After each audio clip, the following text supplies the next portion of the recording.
This is Kal Kat, the Kal Katster, and this is a review of Super Mario Brothers the movie. The other two weren't playing at the right time, but I went to see this one. Yeah, so so we have a sort of a update of the '90s Super Mario Brothers movie. Whereas Illumination took on the animation of this one in collaboration with Nintendo, Universal, and they made a cartoon version of the Wii Mario World, basically, for the Wii, about 20 years ago. So you have a reinvention of the origin story. You have them on the in New York, similar to the Super Show. You have them doing and they get pulled into the other world because they, first they do like because it's Illumination, sort of a Secret Life of Pets gag, where they're trying to do some plumbing after they make this silly commercial, and then they ruin it. So then they're disgraced. So they have to go. So then they try to rescue a city plumbing accident that happened, and somehow get down into the sewers, and and they get sucked into another world via some subterranean wormhole, which takes them to another world, the other world, the Mushroom Kingdom, separating the two of them so that Luigi's in the Badlands and Mario's in Mushroom Kingdom. And clearly the mushrooms are a drug. The story, yeah. Well, maybe not clearly, but in the game they're not supposed to be, but they kind of are. They make them big or make them small or whatever. It's kind of the whole Alice in Wonderland thing, but done as a Japanese Nintendo stuff. They make nods to most of their games. They have cute references and stuff. Yeah, so I was in the theater. It was a smaller theater, and it was in the theater, and there was I think a grandmother who was my age with her grandkids, and they were watching the movie. She was getting all the jokes from the games, and then they were just bored, and they were on their cell phones because they didn't have any clue as to what was going on. But yeah, just chuckling at the jokes. Yeah, and even though Vinny Vinesauce would have been a better choice to do the cheesy New York accent, actually Chris Pratt didn't do that bad. I would say we also had Seth Rogen as a Donkey Kong, DK. That would be the Wii Donkey Kong. And then we had reference to Diddy Kong, but not the girl Kong, interestingly enough.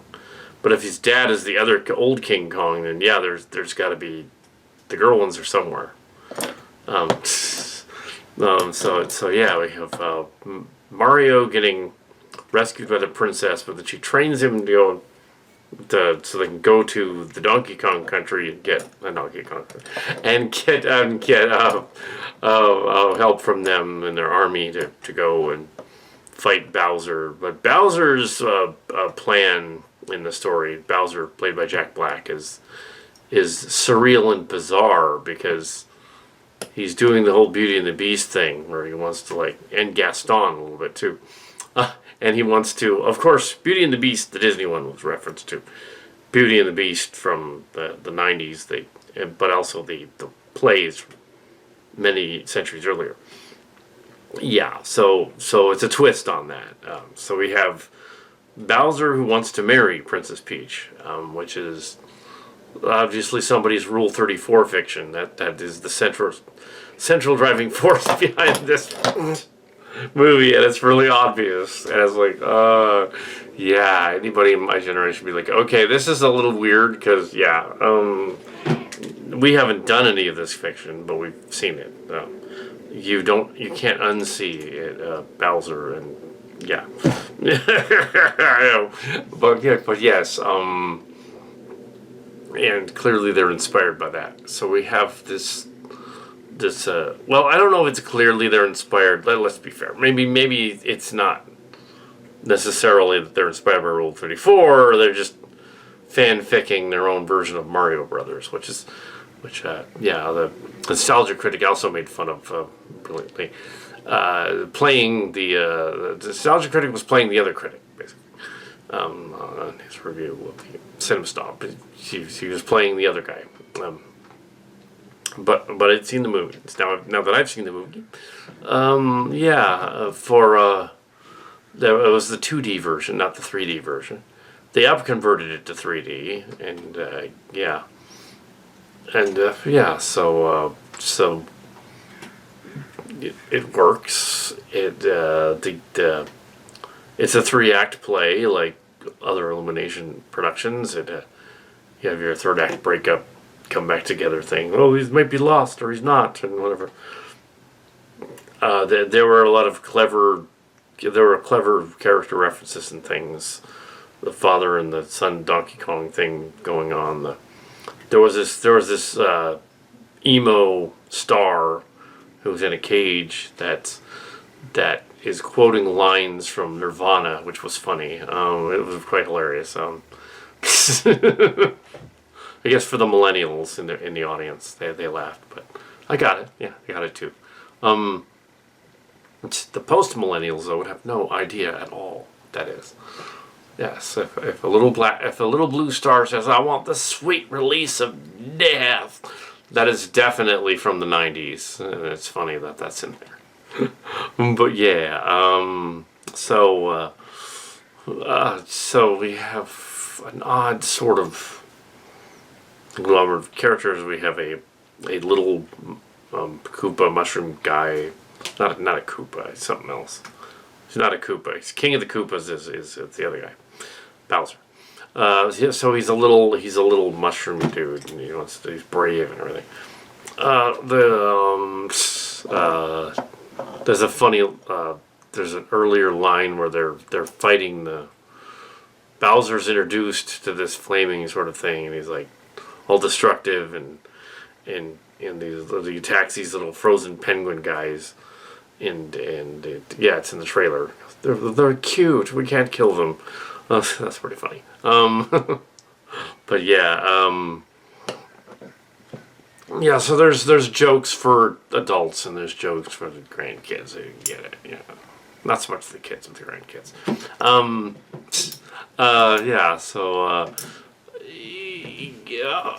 I would say, having seen the '93 one many years ago in theaters, with Bob Hoskins doing the role of it was it's better than that one.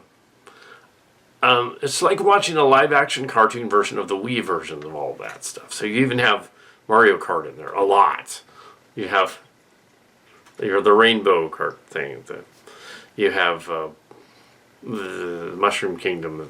The mushrooms that will power you up, like spinach or something, or like they're high on shrooms and they're not actually doing anything. They're just high. Peach is not explained how she got there. I guess she was sucked into that world from another planet or something as an infant.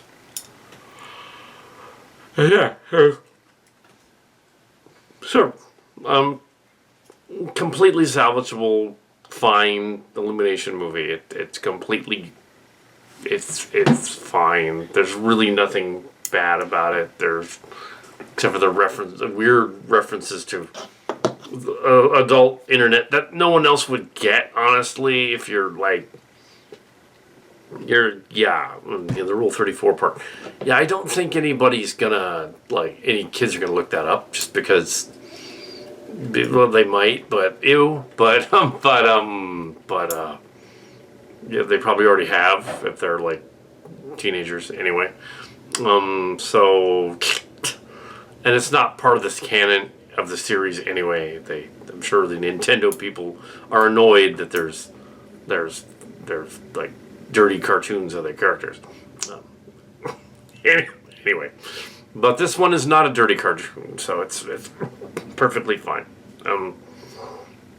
3 stars. It's nothing wrong with it.